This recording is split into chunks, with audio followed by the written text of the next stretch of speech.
اعوذ باللہ من الشیطان الرجیم بسم اللہ الرحمن الرحیم یا ایہا الذین آمنوا لا تتخذوا الذین اتخذوا دینکم ہزوا ولعبا من الذین اوتوا الکتاب من قبلکم والکفار اولیاء واتقوا اللہ ان کنتم مؤمنین وَإِذَا نَادَيْتُمْ إِلَى الصَّلَاةِ اتَّخَذُوهَا هُزُوًا وَلَعِبًا ذَلِكَ بِأَنَّهُمْ قَوْمٌ لَا يَعْقِلُونَ۔ سورۃ المائدہ آیت نمبر 57 اور 58۔ یا ایہا الذین آمنوا، اے وہ لوگو جو ایمان لائے ہو، لا تتخذوا، تم نہ بناؤ، الذین ان لوگوں کو، اتخذوا جنہوں نے بنا لیا، دینکم تمہارے دین کو، ہزوا ولعبا مذاق اور کھیل کود، من الذین ان لوگوں میں سے بھی، اوتوا الکتاب جنہیں کتاب دی گئی ہے، من قبلکم تم سے پہلے، یعنی چاہے یہود میں سے ہیں چاہے نصارہ میں سے ہیں، جن لوگوں نے بھی اللہ کے دین کو مذاق بنا لیا ہے، کھیل کود اور تماشا بنا لیا ہے، ایسے لوگوں کے ساتھ دوستی ممکن نہیں۔ والکفار اور کافر بھی، اولیاء دوست۔ پچھلی آیت میں خاص طور پر صرف یہود و نصارہ کی دوستی سے منع فرمایا تھا، اب یہاں تمام کفار کی دوستی سے منع فرمایا ہے۔ اس آیت کی روح سے ان بے دین لوگوں اور اہل بدعت سے بھی دوستی رکھنا جائز نہیں ہے جنہوں نے دین کو کھیل اور ہنسی بنا دیا ہے۔ آج کل جس طرح عجیب قسم کے نئے کام شروع کر دیے گئے ہیں اور عجیب قسم کی حرکات کی جا رہی ہوتی ہیں، اور ایسی حرکات و سکنات جن کا کوئی دین سے تعلق نہیں ہے، تو حقیقت یہ ہے کہ ایسے لوگوں سے دوستی، ایسے لوگوں سے دلی چاہت اور محبت رکھنا یہ جائز نہیں ہے۔ واتقوا اللہ، اور اللہ تعالیٰ سے ڈرو، تقوی اختیار کرو، ان کنتم اگر ہو تم، مؤمنین ایمان لانے والے۔ تو تقوی کا تقاضا اس آیت مبارکہ میں یہ ہے کہ ہر ایسے شخص، ہر ایسے گروہ، ہر ایسی جماعت سے قطع تعلق ہی کر لی جائے جو دین کا استہزاء کرنے والے ہیں، وہ دین کا مذاق اڑانے والے ہیں، ان کا تعلق کسی بھی،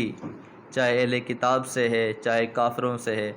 یا کوئی بھی ایسے اہل بدعت لوگ جو دین کا مذاق اڑا رہے ہیں وہ ہوں، ان سے بھی قطع تعلق ہی کر لی جائے۔ وَإِذَا نَادَيْتُمْ، اور جب تم آواز دو، اِلَى الصَّلَاةِ نماز کے لیے، یعنی جب تم پکارتے ہو نماز کے لیے،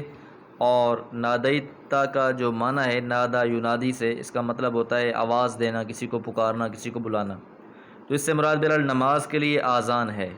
یعنی اس کی نقلیں اتارتے ہیں، تمسخر سے اس کے الفاظ بدلتے ہیں اور اس پر آوازیں کستے ہیں، شور اور ہنگامہ برپا کرتے ہیں۔ اب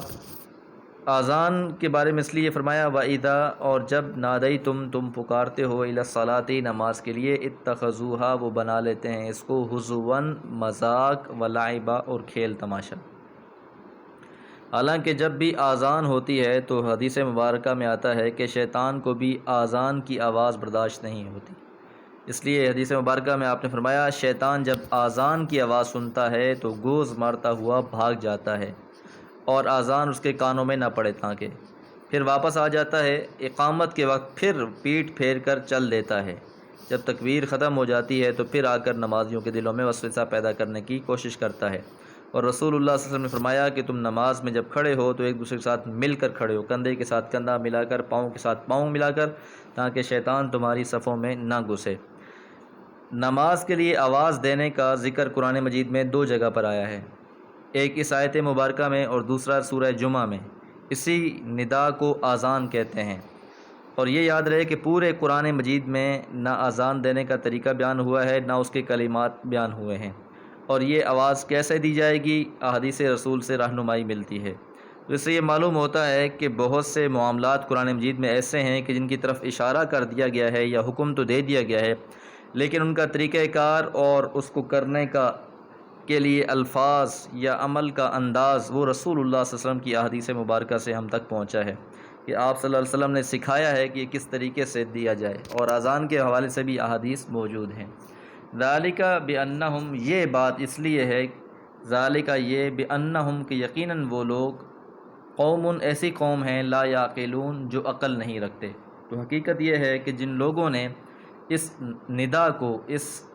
آواز کو اذان کی جو بہت برکت اور خیر کا باعث ہے، اور اذان دینے کی کے بارے میں بھی بہت سی احادیثوں میں فضیلت موجود ہے،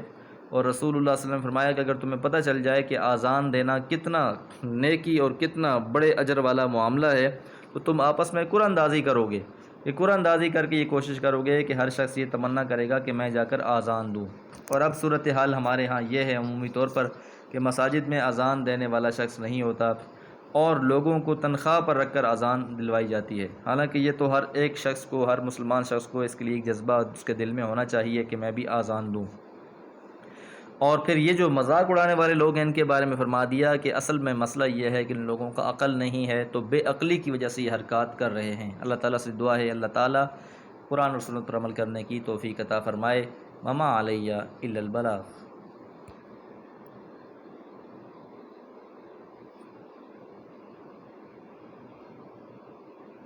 اعوذ باللہ من الشیطان الرجیم، بسم اللہ الرحمن الرحیم۔ قل یا اہل الکتاب هل تنقمون منا الا ان آمنا باللہ وما انزل الینا وما انزل من قبل وان اکثرکم فاسقون۔ قل هل انبئکم بشر من ذلک مثوبة عند اللہ من لعنہ اللہ وغضب علیہ وجعل منہم القردة والخنازیر وعبد الطاغوت اولئک شر مکانا واضل عن سواء السبیل وَإِذَا جَاءُوكُمْ قَالُوا آمَنَّا وَقَدْ دَخَلُوا بِالْكُفْرِ وَهُمْ قَدْ خَرَجُوا بِهِ وَاللَّهُ عَالَمُ بِمَا يَكْتُمُونَ۔ سورۃ المائدہ آیات 59 سے لے کر 61۔ قل کہہ دیجئے محمد صلی اللہ علیہ وسلم، یا اہل الکتاب، اے اہل کتاب، هل تنقمون منا، کیا تم انتقام لیتے ہو ہم سے، الا مگر ان آمنا کہ ہم ایمان لے آئیں، باللہ اللہ پر، کہ دلوں میں جو ان کے اہل کتاب کے اور خاص طور پر یہودیوں کے مسلمانوں کے بارے میں جو دلوں میں بغض اور عداوت، کینہ بھرا ہوا ہے، اس کی وجہ کیا ہے؟ تو اے محمد صلی اللہ علیہ وسلم ان سے کہہ دیجئے کہ کیا تم نہیں انتقام لیتے ہم سے مگر اس بات کا کہ ہم ایمان لے آئے ہیں اللہ تعالیٰ پر، کہ اللہ پر خالص ایمان لانے کی وجہ سے تم ہم سے بغض رکھتے ہو۔ وما انزل، اور جو نازل کیا گیا، الینا، اس پر، ہماری طرف، یعنی جو ہم پر نازل کیا گیا قرآن مجید، ہم اس پر ایمان لاتے ہیں، تو اس وجہ سے تم عداوت اور دشمنی رکھتے ہو ہم سے۔ وما انزل، اور جو نازل کیا گیا، من قبل، اس سے پہلے، یعنی اس سے پہلے جو نازل ہوا، چاہے وہ تورات ہے، انجیل ہے، زبور ہے، کسی بھی پیغمبر پر کوئی بھی صحیفہ ہے، کوئی کتاب نازل ہوئی ہے، ہم سب پر ایمان لاتے ہیں، تو کیا اس وجہ سے تم ہم سے عداوت اور دشمنی رکھتے ہو؟ تو تمہاری عداوت اور دشمنی کی کوئی اور خاص وجہ نہیں ہے سوائے اس کے کہ ہم ایمان لانے والے ہیں۔ قل، اے محمد صلی اللہ علیہ وسلم کہہ دیجئے، هل انبئکم، کیا میں تم کو خبر نہ دے دوں، بشر من ذالک، اس سے بھی برے کی، مثوبتاً، اجر کے اعتبار سے، بدلے کے اعتبار سے، جزا کے اعتبار سے، عند اللہ، اللہ کے نزدیک۔ کہ یہ ایسی بات نہیں ہے کہ پہلی مرتبہ اہل کتاب رسول اللہ صلی اللہ علیہ وسلم کی اور مسلمانوں کی مخالفت کر رہے ہیں، بلکہ اب اس آیت مبارکہ میں، آیت نمبر 60 میں، ان کی اپنی تاریخ بیان کی جا رہی ہے، جو ان کی اپنی روش رہی ہے پچھلے سابقہ انبیاء کے ساتھ، اور پچھلے ان کے لوگوں کے اعمال کی وجہ سے جو ان پر اللہ تعالیٰ کے عذاب نازل ہوئے، اس کی تفصیل آ رہی ہے، ان کی پوری تاریخ بیان کی جا رہی ہے۔ اس لیے فرمایا کہ کیا اس سے بھی بڑھ کر برا جو اجر ہے تمہارا، جو تمہارا معاوضہ اور جزا ہے، وہ تمہیں نہ بتا دی جائے؟ من لعنہ اللہ، جس پر لعنت کی اللہ تعالیٰ نے، کہ یہ لوگ اپنے اعمال کی وجہ سے اللہ کی لعنت کے مستحق ٹھہرے، وغضب علیہم، اور اللہ تعالیٰ ان پر غصے ہوا، اللہ ان سے ناراض ہوا، وجعل، اور بنا دیا، منہم، ان میں سے، یعنی اہل کتاب میں سے، القردۃ، بندر، والخنازیر، اور خنزیر یعنی سور، اللہ تعالیٰ نے ان لوگوں کی شکلوں کو مسخ کر دیا، اور ان کی قوم پر ایسے ایسے عذاب آئے کہ قوم کو بندر بنا دیا گیا، بعض اوقات ان کی قوم کو خنزیر بنا دیا گیا، وعبد الطاغوت، اور انہوں نے عبادت کی طاغوت کی، اور طاغوت ہر اس چیز کو کہا جاتا ہے جس کی عبادت کی جائے اللہ کے علاوہ، تو اللہ کے علاوہ جس کی بھی عبادت کی جائے، بندگی کی جائے، اسے طاغوت کہا جائے گا، اور انہوں نے اللہ کو چھوڑ کر بہت سی چیزوں کو معبود بنا رکھا تھا۔ اولئک، یہ وہ لوگ ہیں، شر مکانن، برا ہے ان کا ٹھکانہ، یعنی یہ درجے کے اعتبار سے برے درجے پر قائم ہیں۔ وَأَضَلُّ، اور بھٹکے ہوئے ہیں، عن سواء السبیل، سیدھے راستے سے۔ تو یہ نہ سیدھے راستے پر قائم ہیں، اور جو ان کا مقام ہے موجودہ بھی اور سابقہ بھی، ہر لحاظ سے وہ انتہائی برا ہی مکان تھا۔ وَإِذَا جَاءُوكُمْ، اور جب وہ آتے ہیں آپ کے پاس، قالوا، کہتے ہیں، آمنا، ہم ایمان لائے، وقد دخلوا، حالانکہ وہ داخل ہوئے تھے، بالکفر، کفر کے ساتھ، وہم خرجوا به، وہ اسی کے ساتھ نکل گئے۔ یعنی ہونا تو یہ چاہیے تھا کہ اگر کوئی شخص رسول اللہ صلی اللہ علیہ وسلم کی محفل اور مجلس میں آتا ہے اور آپ صلی اللہ علیہ وسلم کے فرامین کو سنتا ہے، آپ کی صحبت اختیار کرتا ہے، تو اس پر تو اچھا اثر ہونا چاہیے تھا، اور اس اثر کی وجہ سے اگر اس میں پہلے تھوڑی بہت کمی تھی، کوتاہی تھی، تو اس صحبت کی وجہ سے، اس برکت کی وجہ سے وہ اس میں کمی اور کوتاہی ختم ہو جاتی۔ لیکن ان کی عداوت اور دشمنی کی وجہ سے اور بغض کی وجہ سے ان کا داخل ہونا اور ان کا نکلنا دونوں کی کیفیت ایک سی ہے۔ حالانکہ گو یہ زبان سے کہہ دیتے ہیں منافقین،